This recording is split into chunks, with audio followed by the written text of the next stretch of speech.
ಅವರಿಬ್ರು ಸುಮಾರು 3 ವರ್ಷದಿಂದ ಲವ್ ಮಾಡ್ತಿದ್ರಂತೆ. ಈಗ ತಂದೆ ತಾಯಿಗಳು ಏನು ಬೇಡ ಅಂತಾನು ಅಂದಿಲ್ಲ.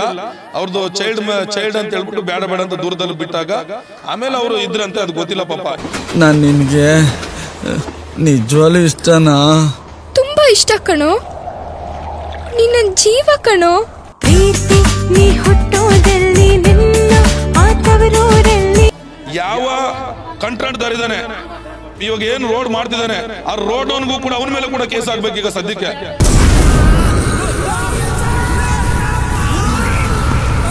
ನಿನ್ನ ಮದುವೆಯಲ್ಲಿ ನನ್ನ ಹೆಣ ಮಣ್ಣು ಸೇರಿರಲಿ.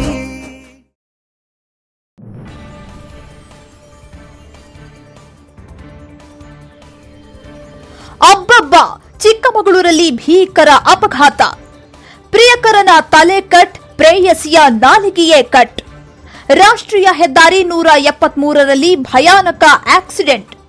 ಚಿಕ್ಕಮಗಳೂರು ಹೊರವಲಯದಲ್ಲಿರೋ ಮೂಕ್ತಿಹಳ್ಳಿಯಲ್ಲಿ ಘಟನೆ. ಕ್ಯಾಂಟರ್ ಬೈಕ್ ನಡುವೆ ಮುಖಾಮುಖಿ ಡಿಕ್ಕಿಯಾಗಿ ಅಪಘಾತ. ಪ್ರೇಮಿಗಳಾದ ಶಿವಕುಮಾರ್, ಲಾವಣ್ಯ ಬೈಕ್ನಲ್ಲಿದ್ರು. ಕ್ಯಾಂಟರ್ ಡಿಕ್ಕಿ ಹೊಡೆದ ರಭಸಕ್ಕೆ ನಜ್ಜುಗುಜ್ಜಾದ ಶಿವಕುಮಾರ್ ತಲೆ. ಶಿವಕುಮಾರ್ ಹಿಂದೆ ಕುಳಿತಿದ್ದ ಲಾವಣ್ಯ ನಾಲಿಗೆಯೂ ಕಟ್. ಹಾಸನ ಜಿಲ್ಲೆ ಅರಸೀಕೆರೆ ತಾಲೂಕಿನ ಬಂದೂರು ಬೋವಿ ಕಾಲೋನಿಯವರು. ಶಿವಕುಮಾರ್, ಲಾವಣ್ಯ ಇಬ್ಬರು ಪರಸ್ಪರ ಪ್ರೀತಿಸ್ತಾ ಇದ್ರು. ಮನೆಯವರು ಪ್ರೀತಿ ಮಾಡದಂತೆ ಇಬ್ಬರಿಗೂ ವಾರ್ನಿಂಗ್ ಕೊಟ್ಟಿದ್ರು. ಈ ನಡುವೆಯೂ ಒಬ್ಬರನ್ನ ಒಬ್ಬರು ಬಿಟ್ಟಿರಲಾರದಂತೆ ಪ್ರೀತಿಸ್ತಾ ಇದ್ರು. ಅವೈಜ್ಞಾನಿಕ ರಸ್ತೆ ನಿರ್ಮಾಣ ಮಾಡಿರೋದೇ ಅಪಘಾತಕ್ಕೆ ಕಾರಣ. ಹೆದ್ದಾರಿ ಪ್ರಾಧಿಕಾರದ ಅಧಿಕಾರಿಗಳ ವಿರುದ್ಧ ಸ್ಥಳೀಯರ ಆಕ್ರೋಶ. ಚಿಕ್ಕಮಗಳೂರು ಹೊರವಲಯದಲ್ಲಿರೋ ಮೂಕ್ತಿಹಳ್ಳಿಯಲ್ಲಿ ಭೀಕರ ಅಪಘಾತ ಸಂಭವಿಸಿದೆ. ಕ್ಯಾಂಟರ್ ಹಾಗೂ ಬೈಕ್ ನಡುವೆ ಮುಖಾಮುಖಿ ಡಿಕ್ಕಿಯಾಗಿ ಅಪಘಾತ ಸಂಭವಿಸಿದೆ. ಶಿವಕುಮಾರ್ ಮತ್ತು ಲಾವಣ್ಯ ಬೈಕ್ನಲ್ಲಿ ಪ್ರಯಾಣ ಮಾಡ್ತಾ ಇದ್ರು. ಕ್ಯಾಂಟರ್ ಡಿಕ್ಕಿ ಹೊಡೆದ ರಭಸಕ್ಕೆ ಶಿವಕುಮಾರ್ ತಲೆ ನಜ್ಜುಗುಜ್ಜಾಗಿದೆ. ಇನ್ನು ಶಿವಕುಮಾರ್ ಬೈಕ್ನಲ್ಲಿ ಹಿಂದೆ ಕುಳಿತಿದ್ದ ಲಾವಣ್ಯ ನಾಲಿಗೆಯೂ ಕಟ್ಟಾಗಿದೆ. ಇವರಿಬ್ರು ಹಾಸನ ಜಿಲ್ಲೆ ಅರಸೀಕೆರೆ ತಾಲೂಕಿನ ಬಂದೂರು ಬೋವಿ ಕಾಲೋನಿಯವರು ಅಂತ ತಿಳಿದು ಬಂದಿದೆ. ಇಬ್ರು ಕೂಡ ಪರಸ್ಪರ ಪ್ರೀತಿಸ್ತಾ ಇದ್ರು. ಮನೆಯವರು ಪ್ರೀತಿ ಮಾಡದಂತೆ ಇಬ್ಬರಿಗೂ ಕೂಡ ವಾರ್ನಿಂಗ್ ಕೊಟ್ಟಿದ್ರಂತೆ. ಈ ನಡುವೆಯೂ ಇಬ್ಬರು ಒಬ್ಬರನ್ನೊಬ್ಬರು ಬಿಟ್ಟಿರಲಾರದಷ್ಟು ಪ್ರೀತಿಸ್ತಾ ಇದ್ರು. ಇನ್ನು ಇಬ್ರು ಇವತ್ತು ಬೈಕ್ನಲ್ಲಿ ಪ್ರಯಾಣ ಮಾಡ್ತಿರ್ಬೇಕಾದ್ರೆ ಈ ರಸ್ತೆಯಲ್ಲಿ ಭೀಕರ ಅಪಘಾತ ಸಂಭವಿಸಿದೆ. ಇನ್ನು ಅವೈಜ್ಞಾನಿಕ ರಸ್ತೆ ನಿರ್ಮಾಣ ಮಾಡಿರೋದೇ ಅಪಘಾತಕ್ಕೆ ಕಾರಣ ಅಂತ ಹೇಳಲಾಗ್ತಿದೆ. ಹಾಗೆ ಹೆದ್ದಾರಿ ಪ್ರಾಧಿಕಾರದ ಅಧಿಕಾರಿಗಳ ವಿರುದ್ಧ ಸ್ಥಳೀಯರು ಆಕ್ರೋಶ ವ್ಯಕ್ತಪಡಿಸಿದ್ದಾರೆ. ಇನ್ನು ಘಟನೆ ಬಗ್ಗೆ ಹಸಿರು ಸೇನೆ ಸಂಘಟನೆಯ ರಾಜ್ಯಾಧ್ಯಕ್ಷ ಚಂದ್ರಶೇಖರ್ ಮಾತನಾಡಿದ್ದಾರೆ. ಏನ್ ಮಾತಾಡಿದ್ದಾರೆ ಅನ್ನೋದನ್ನ ಕೇಳೋಣ ಬನ್ನಿ. ಅರಸೀಕೆರೆ ತಾಲೂಕು ಜಾವಗೋಲ್ ಹೋಬಳಿ ಒಂದು ಹುಡುಗಿ ಇಲ್ಲಿ ಬಂದು ಸ್ಕೂಲಲ್ಲಿ ಓದ್ತಾ ಇರುತ್ತೆ. ಫಸ್ಟ್ PUCನ ಸೆಕೆಂಡ್ PUC ಏನಪ್ಪ ಯಾವುದು ಸೆಕೆಂಡ್ PUC ಓದ್ತಿರುತ್ತೆ, ಮೆಡಿಕಲ್ ಓದ್ತಾ ಇರುತ್ತೆ. ಆ ಹುಡುಗಿ ಮುಂಚೆ ಲವ್ ಇರುತ್ತೆ ಆ ಹುಡುಗನ ಮೇಲೆ. ಇಬ್ಬರು ಕೇಸ್ ಆಗಿ ಪಾಪ ಅವ್ರ ತಂದೆ ತಾಯಿಗಳೆಲ್ಲ ಇವ್ರ ತಂದೆ ತಾಯಿಗಳು ಸೇರಿ ಬೇರೆ ಬೇರೆ ಮಾಡಿದ್ದಾರೆ. ಮಾಡಿದ ತದನಂತರ ಏನಾಗಿದ್ದಾರೆ, ಹುಡುಗಿನ ತಂದು ಇಲ್ಲಿ ಸೇರಿಸಿ ಹುಡುಗಿ ಇಲ್ಲಿ ಹೋದ್ರೆ ಹುಡುಗ ಎಲ್ಲೋ ಇರ್ತಾನೆ ಅಂತೇಳಿ ಮಾಡಿದ್ದಾರೆ. ಅದು ಇವತ್ತು ಬೈ ಮಿಸ್ಟೇಕ್ ಅವನು ಮೈಸೂರಿಂದ ಬಂದಿದ್ದಾನೆ. ಮೈಸೂರಿಂದ ಅದೇನೋ ಕೇಸ್ ನೋಡ್ಕೊಂಡು ಹೋಗ್ಬೇಕಂತ ಬಂದಾಗ ಈಗ ಅವ್ರು ಅಣ್ಣದಿರಿಗೆಲ್ಲ ಹೇಳಿ ಬಂದಿದ್ದೆ, ನಾನು ಮೈಸೂರು ಹತ್ರ ಶುಂಠಿ ಹತ್ರ ಹೋಗ್ತೀನಿ ಅಂತೇಳಿ. ಈ ಹುಡುಗಿ ಹತ್ರ ಕರ್ಕೊಂಡು ಹೋಗಿ ಈ ಹುಡುಗಿನ ಯಾವುದೋ ಆ ಕಡೆ ಎಲ್ಲ ಮುಡುಗೆರ ಕಡೆ ಏನೋ ಫ್ರೆಂಡ್ಶಿಪ್ಪಲ್ಲಿ ಈಗ ಲವರ್ಸ್ ಅಲ್ವಾ ಚೆನ್ನಾಗಿದ್ದು ಮತ್ತೆ ಕರ್ಕೊಬಂದಿದ್ದಾರೆ ಇಬ್ಬರು. ಬರಬೇಕಾದ್ರೆ ನಮ್ಮ ಚಿಕ್ಕಮಗಳೂರಿಂದ ಒಂದು 10 ಕಿಲೋಮೀಟ್ರು ಅಲ್ಲಿ ಬರ್ತಾ ಇರಬೇಕಾದ್ರೆ ಅಪ್ಪಿಂದ ಈ ಕಡೆಯಿಂದ ಲಾರಿ ಬರ್ತಾ ಇದೆ, ಆ ಕಡೆಯಿಂದ ಬೈಕ್ ಬರಬೇಕಾದ್ರೆ ಪುಡಿ ಆಗಿಬಿಟ್ಟಿದ್ದಾರೆ. ಹುಡುಗಂದು ತಲೆನೇ ಇಲ್ಲ, ಹುಡುಗಿಗೆ ನಾಲಿಗೆ ಕಟ್ಟಾಗಿದೆ. ಫಸ್ಟು ನಾನು ಈ ಸರ್ಕಾರಗಳಿಗೆ ಏನು ಹೇಳ್ತೀನಿ ಅಂದರೆ, ರೋಡ್ಗಳು ಮಾಡ್ತಾ ಇದ್ದೀರಿ, ಅಯೋಗ್ಯ ಬೊಡ್ಡಿ ಮಕ್ಕಳಿಗೆ ಕಾಂಟ್ರಾಕ್ಟ್ದಾರ ಕೊಡೋದು ಬಿಟ್ಟು ಒಳ್ಳೆಯವ್ರಿಗೆ ಕೆಲಸ ಮಾಡಿಸಿ. ಎಷ್ಟು ವರ್ಷ ಆಯ್ತು ನೀವು ತೊಗೊಂಡು ಕಾಂಟ್ರಾಕ್ಟ್ ತೊಗೊಂಡು 7-10 ವರ್ಷ ಆಯಿತು. ಅಲ್ಲಲ್ಲಿ ಅರ್ಧಂಬರ್ಧ ಮಾಡಿದಿರಿ. ಪಾಪ ಇಲ್ಲಿ ಟ್ರಾಫಿಕ್ನವ್ರಿಗೆ ಹಿಂಸೆ, ಪೊಲೀಸ್ನವ್ರಿಗೆ ಹಿಂಸೆ. ಎಷ್ಟೋ ಜನ ಪಾಪ ಎಷ್ಟೋ ಆಕ್ಸಿಡೆಂಟ್ ಆಗಿದೆ ಹೋಗೋದು ಲೆಕ್ಕಿಲ್ಲ. ಅಲ್ಲಿ ಇವತ್ತು ಸಣ್ಣ ಏಜು ಸರ್ 24 ವರ್ಷದ ಹುಡುಗ, ಇಡೀ ಕುಟುಂಬ ಇದೆ, ಅವ್ರು ಇಡೀ ಕುಟುಂಬ ಅವ್ರ ಅಂಬಲ ನೋಡೋಕ್ಕಾಗ್ತಿಲ್ಲ. ಅಪಘಾತವಾದ ಸ್ಥಳದಿಂದಲೇ ಪಬ್ಲಿಕ್ ಇಂಪ್ಯಾಕ್ಟ್ ರಿಯಾಲಿಟಿ ಚೆಕ್ ನಡೆಸಿದೆ. ರಾಷ್ಟ್ರೀಯ ಹೆದ್ದಾರಿಯ ಸತ್ಯ ದರ್ಶನವನ್ನ ನೀವು ನೋಡಿ. ಅಧಿಕಾರಿಗಳ ಬೇಜವಾಬ್ದಾರಿತನದಿಂದ ಯಾವ ರೀತಿ ಅಪಘಾತಗಳು ಪದೇ ಪದೇ ಆಗ್ತಿದೆ ಅನ್ನೋದನ್ನ ನೋಡಿ. ಇವತ್ತು ಚಿಕ್ಕಮಗಳೂರಿನ ಹೊರವಲಯದಲ್ಲಿ ಒಂದು ಭೀಕರವಾದ ಅಪಘಾತ ಸಂಭವಿಸಿರುವಂಥದ್ದು. ಬೈಕ್ ಮತ್ತು ಕ್ಯಾಂಟರ್ ನಡುವೆ ಅಪಘಾತ ಸಂಭವಿಸಿ ಬೈಕ್ನಲ್ಲಿದ್ದಂಥ ಯುವಕ ಸ್ಥಳದಲ್ಲೇ ಸಾವನ್ನಪ್ಪಿದ್ರೆ, ಬೈಕ್ನ ಹಿಂಬದಿ ಕೂತಿದ್ದಂಥ ಯುವತಿಯ ನಾಲಿಗೆ ಸಂಪೂರ್ಣವಾಗಿ ಕಟ್ ಆಗಿರುವಂಥದ್ದು. ನಾನೀಗ ಆ ಒಂದು ಸ್ಥಳದಲ್ಲೇ ಇದ್ದೇನೆ. ಈ ಒಂದು ರಾಷ್ಟ್ರೀಯ ಹೆದ್ದಾರಿ 173ರಲ್ಲಿ ಈ ಒಂದು ಅಪಘಾತ ಸಂಭವಿಸಿರುವಂಥದ್ದು.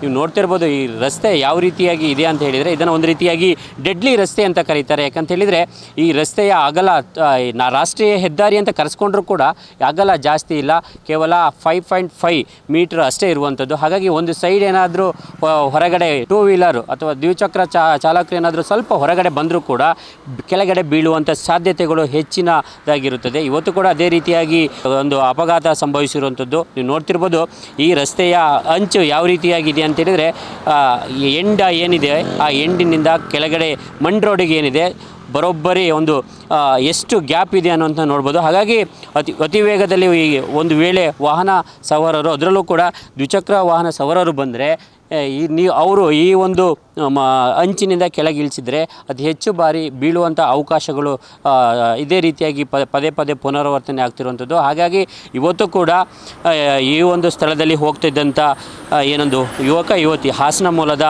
ಶಿವರಾಜ್ ಮತ್ತು ಲಾವಣ್ಯ ಅನ್ನೋವಂಥವ್ರು ಇಬ್ಬರು ಕೂಡ ಈ ಒಂದು ರಸ್ತೆಯಲ್ಲಿ ಹೋಗ್ತಾಯಿದ್ರು. ಆ ಒಂದು ಸಂದರ್ಭದಲ್ಲಿ ಈ ರೀತಿಯ ಅಪಘಾತ ಸಂಭವಿಸಿರುವಂಥದ್ದು. ನೀವು ನೋಡ್ತಿರ್ಬೋದು ಇದರ ಅಂಚು ಯಾವ ರೀತಿಯಾಗಿದೆ ಅಂತೇಳಿದರೆ, ನೀವು ನೋಡಿ ಎಷ್ಟು ಗ್ಯಾಪ್ ಇದೆ ಅಂತೇಳಿದರೆ, ಅಂದರೆ ಈ ಟಾರ್ ರೋಡಿನ ಎಂಡಿಗೂ ಕೆಳಗಡೆ ಇರುವಂಥ ಮಣ್ ರೋಡಿಗೂ ಕೂಡ ಯಾವ ರೀತಿಯಾದಂಥ ಗ್ಯಾಪ್ ಇದೆ ಅನ್ನುವಂಥದ್ದನ್ನ ನೀವು ಇಲ್ಲಿ ಪ್ರತ್ಯಕ್ಷವಾಗಿ ನೋಡ್ಬೋದಾದರೆ, ಇದೇ ರೀತಿಯಾದಂಥ ಸುಮಾರು 1.5 to 2 ಕಿಲೋಮೀಟರ್ ಮಾರ್ಗ ಏನಿದೆ ಇದೇ ರೀತಿಯಾಗಿ ಇರುವಂಥದ್ದು. ಹಾಗಾಗಿ ಒಂದು ವೇಳೆ ಏನಾದರೂ ದ್ವಿಚಕ್ರ ವಾಹನರು ಈ ಸೈಡಿಗೆ ಬಂದರೆ ಬೀಳುವಂಥ ಸಾಧ್ಯತೆಗಳು ಹೆಚ್ಚಾಗಿರುತ್ತೆ. ಇವತ್ತು ಕೂಡ ಅದೇ ರೀತಿಯಾಗಿ ಎದುರುಗಡೆ ಇದ್ದಂಥ ಟ್ಯಾಂಕರ್ ಹಾಗೆ ಏನೊಂದು ಸೈಡ್ ಕೊಡಲು ಹೋದಂಥ ಸಂದರ್ಭದಲ್ಲಿ ಬೈಕನ್ನು ರೈಡ್ ಮಾಡ್ತಿದ್ದಂಥ ಶಿವರಾಜ್ ಅನ್ನುವಂಥ ವ್ಯಕ್ತಿ ಏನಿದ್ದಾನೆ ಆತ ಕೆಳಗೆ ಇಳಿಸಿರುವಂಥದ್ದು. ಹೆಲ್ಮೆಟ್ ಕೂಡ ಹಾಕಿರಲಿಲ್ಲ. ಹಾಗಾಗಿ ಆತನ ತಲೆ ಏನಿದೆ ಸಂಪೂರ್ಣವಾಗಿ ನಜ್ಜುಗುಜ್ಜಾಗಿರುವಂಥದ್ದು. ಅದರ ಬೈಕ್ನ ಹಿಂಭಾಗ ಕೂತಿದ್ದಂಥ ಲಾವಣ್ಯ ಅನ್ನುವಂಥ ಯುವತಿಯ ನಾಲಿಗೆ ಸಂಪೂರ್ಣವಾಗಿ ಕಟ್ಟಾಗಿರುವಂಥದ್ದು. ಅಂದರೆ ಮುಖ್ಯವಾಗಿ ಈ ಘಟನೆ ಯಾವಾಗ ಈ ರೀತಿಯಾದ ಆದಂಥ ಸಂದರ್ಭದಲ್ಲಿ ಈ ರೀತಿ ಘಟನೆ ಆಯಿತು ಅನ್ನೋದನ್ನ ನಾವು ಹೇಳ್ತೀವಿ ಹೊರತು ಯಾಕಾಗಿ ಆಗಿದೆ, ಇದಕ್ಕೆ ನಾವು ಏನು ಮಾಡಬೇಕು ಮುಂದೆ ಅನ್ನುವಂಥದ್ದನ್ನ ಯಾರೂ ಕೂಡ ಹೆಚ್ಚಾಗಿ ತಲೆ ಕೆಡಿಸ್ಕೊಳ್ಳೋದಿಲ್ಲ. ಒಂದಷ್ಟು ಜನರು ಇಲ್ಲಿ ಓಡಾಡುವಂಥ ಜನರು ಕೂಡ, ವಾಹನ ಸವಾರರು ಕೂಡ ರೋಡ್ ಸರಿ ಇಲ್ಲ ಅಂತೇಳಿ ಬೈಕೊಂಡು ಹೋಗ್ತಾರೆ. ಬಿಟ್ಟರೆ ಇದಕ್ಕೆ ಸಂಬಂಧಪಟ್ಟ ಅಧಿಕಾರಿಗಳಿಗಾಗಲಿ ಅಥವಾ ಇದಕ್ಕೆ ಸಂಬಂಧಪಟ್ಟ ಇಲಾಖೆಗಳಿಗಾಗಲಿ ಈ ರೀತಿಯಾಗಿದೆಯಲ್ಲ ಇದನ್ನು ಯಾವಾಗ ಸರಿ ಮಾಡಿಸ್ತೀರೋ ಅನ್ನೋಂಥ ಪಟ್ಟನ್ನು ಹಿಡಿಯೋದಿಲ್ಲ. ಹಾಗಾಗಿ ಇದೇ ರೀತಿಯಾದಂಥ ಅಪಘಾತಗಳು ಪದೇ ಪದೇ ಆಗ್ತಿರುವಂಥದ್ದು. ಕೇವಲ ಇವತ್ತು ಮಾತ್ರ ಈ ರೀತಿಯ ಅಪಘಾತ ಆಗ್ತಿರೋದಲ್ಲ, ಪದೇ ಪದೇ ಇಲ್ಲಿ ಈ ಮಾರ್ಗದಲ್ಲಿ ಇದೇ ರೀತಿಯಾದಂಥ ಏನೊಂದು ಅನಾಹುತಗಳು ಅಪಘಾತಗಳು ನಡೀತಾನೆ ಇರುತ್ತೆ. ಮುಖ್ಯವಾಗಿ ಈ ರಸ್ತೆ ಏನಿದೆ ಇಲ್ಲಿಂದ ಅಂದರೆ ಕಡೂರು ಹಾಗೂ ಮೂಡಿಗೆರೆಯ KM ರಸ್ತೆ ಅಂತ ಹೇಳ್ತೀವಿ. ಹಾಗೆ ಚಿತ್ರದುರ್ಗ ಕೂಡ ಇದು ಸಂಪರ್ಕವನ್ನು ಕಲ್ಪಿಸುವಂಥ ರಸ್ತೆ. ಇಲ್ಲಿ ದಿನನಿತ್ಯ ಸಾವಿರಾರು ವೆಹಿಕಲ್ಗಳು ಓಡಾಡುತ್ತೆ. 60,000 to 70,000 ವೆಹಿಕಲ್ಗಳು ಈ ಒಂದು ರಸ್ತೆಯಲ್ಲಿ ಓಡಾಡುತ್ತೆ. ಮುಖ್ಯವಾಗಿ ಶೃಂಗೇರಿ, ಹೋರನಾಡು, ಧರ್ಮಸ್ಥಳ ಈ ರೀತಿಯ ಪುಣ್ಯಕ್ಷೇತ್ರಗಳಿಗೂ ಕೂಡ, ಹೋರನಾಡು ಇರ್ಬೋದು, ಎಲ್ಲ ಪುಣ್ಯಕ್ಷೇತ್ರಗಳಿಗೂ ಕೂಡ ಇದೇ ಒಂದು ರಸ್ತೆ ಮೂಲಕ ಹೋಗುತ್ತಾರೆ. ಹಾಗಾಗಿ ಬಹಳಷ್ಟು ವೆಹಿಕಲ್ಗಳು ಇಲ್ಲಿ ಓಡಾಡೋದ್ರಿಂದ ರಸ್ತೆ ಕೂಡ ಇದೇ ರೀತಿ ಆಗಿರೋದ್ರಿಂದ ಅನೇಕ ಅಪಘಾತಗಳು ಸಂಭವಿಸ್ತಿರುವಂಥದ್ದು. ಇವತ್ತು ಕೂಡ ಇದೇ ರೀತಿಯಾಗಿ ಅಪಘಾತ ಸಂಭವಿಸಿ ಸ್ಥಳದಲ್ಲಿ ಏನೊಂದು ಶಿವರಾಜ್ ಅನ್ನುವಂಥ ವ್ಯಕ್ತಿ ಹಾಸನ ಜಿಲ್ಲೆ ಅರಸೀಕೆರೆಯ ಬಂದಾರು ಬೋವಿ ಕಾಲೋನಿಯ ಯುವಕ ಸಾವನ್ನಪ್ಪಿರುವಂಥದ್ದು. ಆಕೆಯ ಹಿಂಭಾಗದಲ್ಲಿ ಕೂತಿದ್ದಂಥ ಲಾವಣ್ಯ ಅನ್ನುವಂಥ ಯುವತಿ ಏನಿದ್ದಾಳೆ ಆಕೆಯ ನಾಲಿಗೆ ಸಂಪೂರ್ಣವಾಗಿ ಕಟ್ಟಾಗಿರುವಂಥದ್ದು. ಹಾಗಾಗಿ ಪದೇ ಪದೇ ಈ ರೀತಿಯ ಘಟನೆಗಳು ಆದಾಗಲೂ ಕೂಡ ಎಚ್ಚೆತ್ತುಕೊಳ್ಳಿ ಅನ್ನುವಂಥ ಆಗ್ರಹವನ್ನು ರಾಷ್ಟ್ರೀಯ ಹೆದ್ದಾರಿಯ ಪ್ರಾಧಿಕಾರದ ಅಧಿಕಾರಿಗಳಿಗೆ ಜನರು ಮಾಡ್ತಾರೆ, ವಾಹನ ಸವಾರರು ಮಾಡ್ತಾರೆ. ಆದರೆ ಅದು ಕೇವಲ ಆ ಒಂದು ದಿನಕ್ಕೆ ಸೀಮಿತವಾಗಿರುತ್ತೆ ಹೊರತು ಅದನ್ನು ಪಾಲಿಸುವಂಥ ಕೆಲಸ ಇಲ್ಲಿವರೆಗೂ ಆಗಿಲ್ಲ. ಇನ್ನು ಮುಖ್ಯವಾಗಿ ಈ ಒಂದು ರಸ್ತೆಯ ಅಗಲೀಕರಣಕ್ಕಾಗಿ ಈಗಾಗಲೇ ಹಣ ಕೂಡ ಮಂಜೂರಾಗಿದೆ. ಕಳೆದ ಬಾರಿ ಏನೊಂದು ಕೇಂದ್ರ ಸರ್ಕಾರದಿಂದಲೇ ಈ ಒಂದು ರಾಷ್ಟ್ರೀಯ ಹೆದ್ದಾರಿಗೆ ಹಣ ಮಂಜೂರಾಗಿದೆ. 400 ಕೋಟಿಗೂ ಅಧಿಕ ಹಣ ಬಿಡುಗಡೆ ಆಗಿದ್ದರು. ಕೊನೆ ಪಕ್ಷ ಇದನ್ನು ಅಟ್ಲೀಸ್ಟ್ ಎಲ್ಲಿ ತುಂಬ ಈ ರೀತಿಯಾಗಿ ಡೆಡ್ಲಿ ಸ್ಪಾಟ್ಗಳಿದ್ದಾವೆ ಅವುಗಳನ್ನಾದರೂ ಸರಿ ಮಾಡುವಂಥ ಕೆಲಸವನ್ನು ಇಲ್ಲಿವರೆಗೂ ಕೂಡ ರಾಷ್ಟ್ರೀಯ ಹೆದ್ದಾರಿಯ ಅಧಿಕಾರಿಗಳು ಮಾಡದೇ ಇರುವಂಥದ್ದು ಈ ರೀತಿಯಾದಂಥ ಸಾವು ನೋವುಗಳಿಗೆ ಕಾರಣವಾಗ್ತಿದೆ. ಇನ್ನಾದರೂ ಕೂಡ ರಾಷ್ಟ್ರೀಯ ಹೆದ್ದಾರಿಯ ಅಧಿಕಾರಿಗಳು ಎಚ್ಚೆತ್ತುಕೊಳ್ಬೇಕಾಗುತ್ತೆ. ಈ ರೀತಿಯಾದಂಥ ಅಪಘಾತಗಳು ಆಗದಂತೆ ತಡೆಯುವಲ್ಲಿ ಕ್ರಮವನ್ನು ವಹಿಸಬೇಕಾಗಿದೆ. ವಿಡಿಯೋ ಜರ್ನಲಿಸ್ಟ್ ರಂಜಿತ್ ಜೊತೆ ನಾನು ಪ್ರಶಾಂತ್, ಪಬ್ಲಿಕ್ ಇಂಪ್ಯಾಕ್ಟ್. ನೋಡಿ, ಇದು ಈ ಮೊದಲು ರಸ್ತೆ ಕಡೂರು ಕಾಯಿಂಗಡ ರಸ್ತೆ ಅಂತ ರಾಜ್ಯ ಹೆದ್ದಾರಿ 64 ಇತ್ತು. 2014ರಲ್ಲಿ ಆಸ್ಕರ್ ಫರ್ನಾಂಡಿಸ್ ಅವರು ತಮ್ಮ ಕೊನೆಯ ಅಧಿಕಾರ ಅವಧಿಯಲ್ಲಿ ಸುಮಾರು ರಾಜ್ಯದ 10 ರಾಜ್ಯ ಹೆದ್ದಾರಿಗಳನ್ನ ರಾಷ್ಟ್ರೀಯ ಹೆದ್ದಾರಿಯಾಗಿ ಘೋಷಣೆ ಮಾಡಿದರು. ತದನಂತರ ಕಡೂರು ಮೂಡಿಗೆರೆ ರಾಷ್ಟ್ರೀಯ ಹೆದ್ದಾರಿ 173 ಸಂಖ್ಯೆ ಕೊಟ್ಟು ಇದನ್ನು ಹಂತವಾಗಿ DPR ಮಾಡಿ ಕಡೂರಿಂದ ಮುಕ್ತಹಳ್ಳಿವರೆಗೂ 45 ಕಿಲೋಮೀಟರ್ ಮೊದಲನೇ ಹಂತದ ಕಾಮಗಾರಿನ ಪೂರ್ಣಗೊಳಿಸಿದ್ದಾರೆ. ಈ ರಸ್ತೆಯಲ್ಲಿ ಪ್ರತಿನಿತ್ಯ 50ರಿಂದ 60 ಸಾವಿರ ವಾಹನಗಳು ಓಡಾಡ್ತಿದ್ವು. ಮತ್ತು ಧರ್ಮಸ್ಥಳ, ಉಡುಪಿ ಮತ್ತು ಶೃಂಗೇರಿ, ಹೊರನಾಡು ಇಂಥ ಧಾರ್ಮಿಕ ಕ್ಷೇತ್ರಗಳಿದ್ದು ಪ್ರತಿ ಕ್ಷೇತ್ರಗಳಿಗೂ ಹೊರ ರಾಜ್ಯದಿಂದ ನಿತ್ಯ ಸಾವಿರಾರು ಜನ ಬರ್ತಾರೆ. ಮತ್ತು ಇಲ್ಲಿನ ಸಾಮಾನ್ಯ ಜನರು ಸಹಿತ ಎಲ್ಲರೂ ವೆಹಿಕಲ್ ಮೇಲೆ ಓಡಾಡ್ತಾರೆ. ಈ ರಸ್ತೆ 5.5 ಮೀಟ್ರು ಇದ್ದು ಇಷ್ಟು ಒಂದು ವಾಹನಗಳ ಒತ್ತಡಕ್ಕೆ ಈ ರಸ್ತೆ ಏನೇನೂ ಅಲ್ಲ. ಇದ್ರ ಬಗ್ಗೆ ಈಗಾಗಲೇ ಸಾಕಷ್ಟು ಬಾರಿ ಎಷ್ಟೇ ಮನವಿ ಮಾಡಿದರೂ ರಾಷ್ಟ್ರೀಯ ಹೆದ್ದಾರಿ ಪ್ರಾಧಿಕಾರದ ಅಧಿಕಾರಿಗಳು ಒಂದು ರೀತಿ ತಮಗೂ ಅದಕ್ಕೂ ಏನೋ ಸಂಬಂಧವೇ ಇಲ್ಲ ಅನ್ನೋ ಥರ ನಡ್ಕೊತಾ ಇದ್ದಾರೆ. ಈಗ ಇಲ್ಲಿ ಆಕ್ಸಿಡೆಂಟಾಗಿ ನೋಡಿ, ಬೆಳಗ್ಗೆ ಒಬ್ಬರು ಯುವಕರು ತೀರೋಗಿದ್ದಾರೆ. ಪಾಪ ಇದು ತುಂಬ ನೋವಿನ ವಿಚಾರ. ಪ್ರತಿದಿನ ಇಲ್ಲಿ ಸಣ್ಣ ಪುಟ್ಟ ಆಕ್ಸಿಡೆಂಟ್ಗಳಾಗ್ತವೆ. ಭಾಳಷ್ಟು ಅಪಘಾತಗಳು ಅಲ್ಲಲ್ಲೇ ಸೆಟ್ಲ್ಮೆಂಟ್ ಆಗಿ ಕೊನೆಗೊಳ್ತವೆ. ಅದರಿಂದ ರಾಷ್ಟ್ರೀಯ ಹೆದ್ದಾರಿ ಪ್ರಾಧಿಕಾರದ ಅಧಿಕಾರಿಗಳೇನಿದ್ದಾರೆ ತಕ್ಷಣ ಎಚ್ಚೆತ್ತು ಇವತ್ತು ಮುಕ್ತಹಳ್ಳಿಯಿಂದ ಮೂಡಿಗೆರೆ ಹ್ಯಾಂಡ್ ಪೋಸ್ಟ್ವರೆಗೂ ಏನು ಸನ್ಮಾನ್ಯ ಈ ಹಿಂದೆ ಲೋಕಸಭಾ ಸದಸ್ಯರಾದಂಥ ಶೋಭಾ ಕರಂದ್ಲಾಜೆಯವರು ಸುಮಾರು 400 ಕೋಟಿ ರೂಪಾಯಿ ಅನುದಾನವನ್ನು ಬಿಡುಗಡೆ ಮಾಡಿಸಿರ್ತಾರೆ.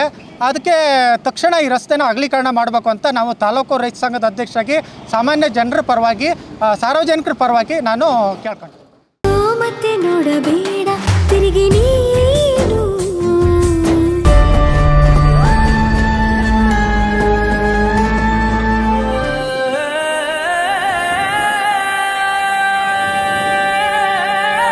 ಅವರಿಬ್ರು ಸುಮಾರು 3 ವರ್ಷದಿಂದ ಲವ್ ಮಾಡ್ತಿದ್ರಂತೆ. ಈಗ ತಂದೆ ತಾಯಿಗಳು ಏನು ಬೇಡ ಅಂತಾನು ಅಂದಿಲ್ಲ. ಅವ್ರದ್ದು ಚೈಲ್ಡ್ ಅಂತ ಹೇಳ್ಬಿಟ್ಟು ಬೇಡ ಅಂತ ದೂರದಲ್ಲಿ ಬಿಟ್ಟಾಗ ಆಮೇಲೆ ಅವರು ಇದ್ರಂತೆ, ಅದು ಗೊತ್ತಿಲ್ಲ ಪಾಪ.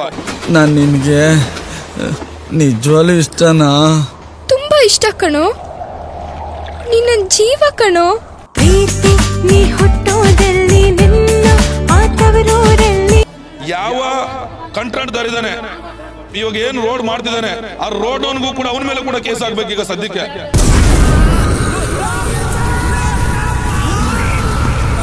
ನಿನ್ನ ಮದುವೆಯಲ್ಲಿ ನನ್ನ ಹೆಣ ಮಣ್ಣು